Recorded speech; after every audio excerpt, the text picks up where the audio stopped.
What is happening in American society?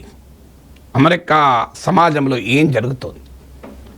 అందరికీ తెలుసు, America సమాజానికి ఉన్న ప్రత్యేకత, it's a land of innovation, నూతన ఆవిష్కరణలకు అడ్డా. It's a great place for entrepreneurship, అంటే వ్యాపారం చేయాలి, సంపద సృష్టించాలి అనే తపన పడే వారికి అమెరికా ఒక స్వర్గధామం. శాస్త్ర సాంకేతిక రంగాల్లో అగ్రగామి దేశం, ప్రపంచంలోనే అత్యంత శక్తివంతమైన మిలిటరీ, ప్రపంచంలోనే అత్యంత శక్తివంతమైన కార్పొరేట్ వ్యవస్థలు, ఓ గూగుల్, ఓ మైక్రోసాఫ్ట్, ఓ యాపిల్ అమెరికా గడ్డపైన విలసిల్లుతున్నాయి. కానీ అమెరికన్ సమాజంలో ఏం జరుగుతుంది? విద్వేషం, హత్యాకాండ, గన్ వైలెన్స్, రేషియల్ హేట్రేట్ ఎందుకు జరుగుతున్నాయి? మీకు అనేక ఉదాహరణలు కనబడతాయి.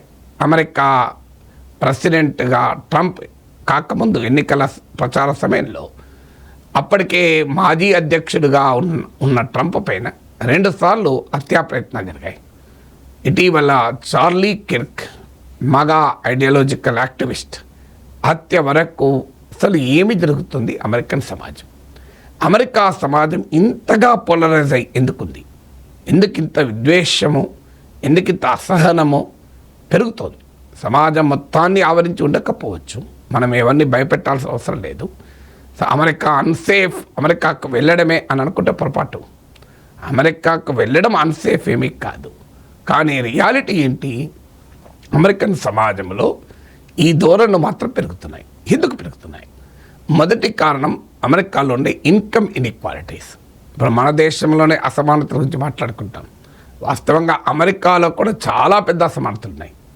మీకు అత్యంత పేదరికంలో ఉన్నవారు కూడా ఉంటారు, ఇల్లు లేని వాళ్ళు. అదే సమయంలో ఆకాశ హరిమాలలో 100 కోట్ల విలువైన ఇళ్లలో ఉండేవారు కూడా ఉంటారు. సో అన్ని రకాల వాళ్ళు, మీకు అతి తక్కువ వేతనంతో బతికే వాళ్ళు ఉంటారు, భారీగా సాలరీస్ పొందే వాళ్ళు కూడా ఉంటారు. It's a country with humongous income and wealth inequalities. So ఆస్తుల మధ్య, ఆదాయాల మధ్య పెద్ద ఎత్తున అసమానతలున్న దేశం అమెరికా. ప్రపంచంలోనే హై ఇన్కమ్ కంట్రీస్, సంపన్న దేశాలలో అత్యధిక ఆదాయ ఆస్తిపరమైన అసమానతలున్న దేశం అమెరికాయే. ఇది మొదటిగా, అంటే ఎకనామిక్ రంగంలోనే ఉండే ఇన్ఈక్వాలిటీస్. రెండవది డెమోగ్రఫీలో వస్తున్న మార్పు. Racial composition of America is changing. అందుకే ఈ ధోరణి గత 40 ఏళ్ళుగా మారుతూ వచ్చింది. అమెరికాలోకి ఇతర ప్రపంచంలోని ఇతర దేశాల నుంచి భారీగా రకరకాల పద్ధతుల్లో అమెరికాకు ప్రవేశిస్తున్నారు. లీగల్గా అనే భారీగా ప్రవేశిస్తున్నారు, ఇల్లీగల్ కూడా. దాంతో అమెరికన్ డెమోగ్రఫీలో చేంజ్ వచ్చింది. 1980 సెన్సెస్ ప్రకారము 80% మంది వైట్ అమెరికన్స్గా గుర్తించబడేవారు. అది 2020 సెన్సెస్కి వచ్చే వరకు 58% పడిపోయింది. ఇప్పుడు ఈవెన్ మెజారిటీ కూడా వైట్ది కాదు అనే ఆందోళన పెరుగుతోంది. అందుకే మేక్ అమెరికన్ గ్రేట్ అగైన్, అసలు meaning make American white again అని. ఇది white racist slogan. America white అమెరికాగా ఉన్నప్పటి స్వర్ణయుగం రావాలి అని. ఆ సెక్షన్ని ట్రంప్ రిప్రజెంట్ చేయడం వల్ల ఇంత భారీగా పెరిగాడు. ట్రంప్ నుంచి చార్లీ కిర్క్ వరకు అగ్రెసివ్గా ఈ వాదనని నమ్మారు. దీన్ని గ్రేట్ రిప్లేస్మెంట్ థియరీ అంటారు.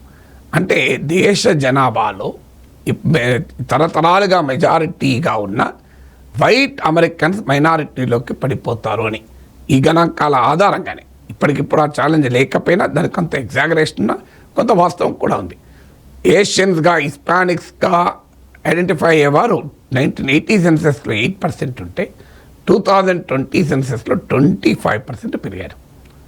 సో దీనికి తోడు మీకు వైట్ అమెరికన్ ఎవరేజ్ ఇన్కమ్ లెవెల్కు, Asian American, Indian American average income లెవెల్కు గణనీయమైన తేడా ఉంటుంది.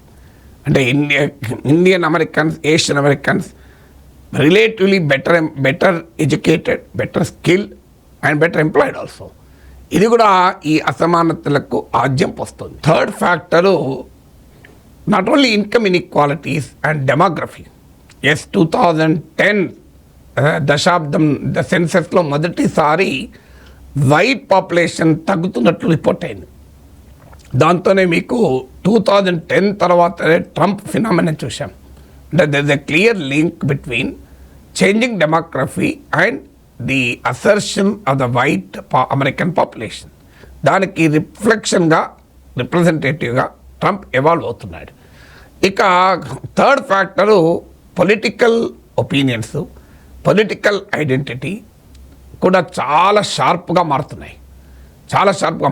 మీకు ఉదాహరణకు పొలిటికల్ సెంటర్ ఒకవైపు రిపబ్లికన్, మరోవైపు డెమోక్రాట్స్ ఉంటే mixed liberal and mixed conservative.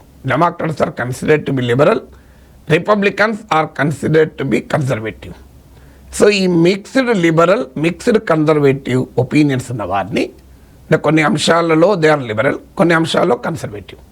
వీళ్ళను పొలిటికల్ సెంటర్గా రాజనీతి శాస్త్రజ్ఞులు పిలుస్తుంటారు. ఈ పొలిటికల్ సెంటర్గా ఐడెంటిఫై అయ్యేవారు 1994 సెన్సెస్లో 49% ఉంటే వారు కాస్త ఇప్పుడు 39%కు 2014కి తగ్గారు. అంటే ఈవెన్ మచ్ బిఫోర్ ట్రంప్ వచ్చాక అమెరికన్ సమాజంలో భారీగా పోలరైజేషన్ జరిగింది అని అనుకుంటారు. వాస్తవం కాదు. Trump is not the cause of the polarization. Trump is the consequence of polarization. American సమాజంలో వచ్చిన పోలరైజేషన్ వల్ల ఎమర్జ్ అయినటువంటి నాయకుడు ట్రంప్ వల్ల ఆ పోలరైజేషన్ మరింతగా పెరిగి ఉంటుంది, కానీ ట్రంప్ వల్లనే వచ్చింది మాత్రం కాదు. సో మీకు 1994లో 16% ఆఫ్ డెమోక్రాట్స్, 16% మంది రిపబ్లికన్ అంటే తీవ్ర వ్యతిరేకత ఉండేవాళ్ళు, ఊగిపోయేవాళ్ళు. 16% మాత్రమే. ఇప్పుడు అది 38% పెరిగింది. 2014 నాటికి, ఇప్పటికి కూడా కాదు. 38% ఆఫ్ డెమోక్రాట్స్ రిపబ్లికన్ అంటే భరించలేరు.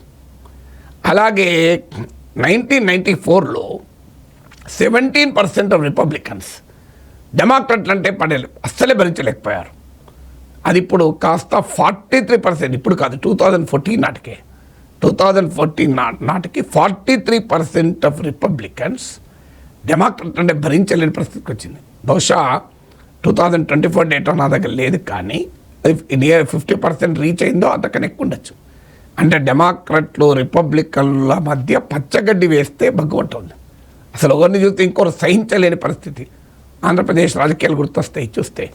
టీడీపీ వైసీపీల మధ్య ఎలా పోలరైజ్ అయిపోయిందో అమెరికన్ సమాజం కూడా అలాగే మారింది.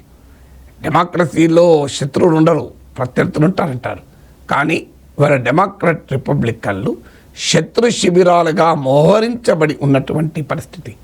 ఇక మధ్యలో సెంట్రిస్ట్ పొలిటికల్ ఒపీనియన్ అనేది స్క్వీజ్ అయిపోతుంది, లేకుండా పోతుంది. ప్రతి అంశం పైన, ఇమ్మిగ్రేషన్ పైన, అబార్షన్ పైన, ట్రాన్స్జెండర్ రైట్స్ పైన, గన్ వైలెన్స్ పైన డెమోక్రాట్ల రిపబ్లికన్ల మధ్య స్పష్టమైన, తీవ్రమైన, clear and intense ideological divide కనబడుతుంది. ఇప్పుడు నేను చెప్పిన గణాంకాల్లో ప్యూర్ రీసెర్చ్ ఫైండింగ్స్ ఆధారంగా చెప్పాను. సో ఈ పరిశోధన ఆధారంగా వచ్చేటువంటి మరొక ఫ్యాక్ట్ ఏంటంటే, సోషల్ మీడియా సమాజంలో ఉండే ఈ పోలరైజేషన్ను భారీగా పెంచుతుంది అని. సోషల్ మీడియాకు ఉండే క్యారెక్టర్ ఏంటంటే, కొంతమంది అగ్రెసివ్గా ఎమోషన్స్ రెచ్చగొడుతూ ఉంటారు. ఆ ఆల్గరిథమ్స్ ఏం చేస్తాయంటే వాటిని పెద్ద ఎత్తున తీసుకెళ్తాయి. అంటే ప్రజల సైకాలజీని స్టడీ చేస్తూ వారి విశ్వాసాలను మరింతగా పెంచేలా మెసేజెస్ను షేర్ చేస్తూ ఉంటాయి. దీన్నే ఇకో ఛాంబర్ ఎఫెక్ట్ అంటారు. సో ఈ ఇకో ఛాంబర్స్ వల్ల కూడా పోలరైజేషన్ పెరుగుతూ ఉంటుంది. అంటే ఎటువైపు అభిప్రాయాలు ఉన్నవారు అటువైపు మరింతగా ఆ అభిప్రాయాలు గట్టిపరుచుకుంటారు.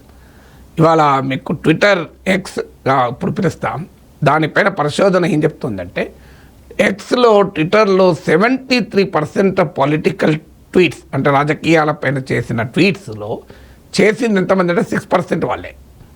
అంటే అంత పెద్ద ఎత్తున పొలిటికల్ ట్వీట్స్ చేస్తారు. ఇప్పుడు ట్విట్టరే కాదు, యూట్యూబ్లో కూడా చూడండి మీరు, ఈ విద్వేషపూరితంగా కామెంట్లు పెట్టేవాళ్ళు కొద్దిమంది.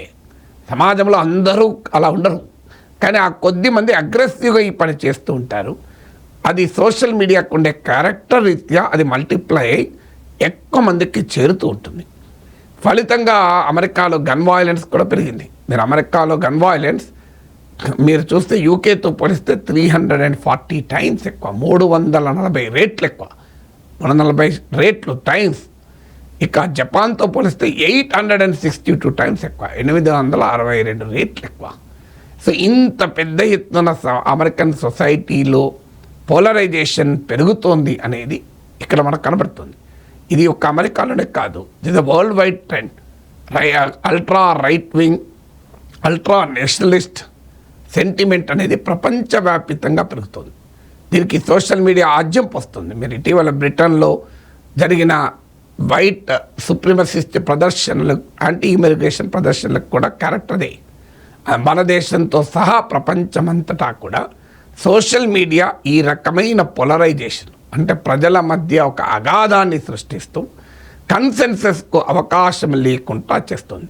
ఫలితంగా సొసైటీ రోజురోజుకు కూడా టర్బులెంట్గా, అశాంతి, అసహనాలతో ఊగిపోతుంది.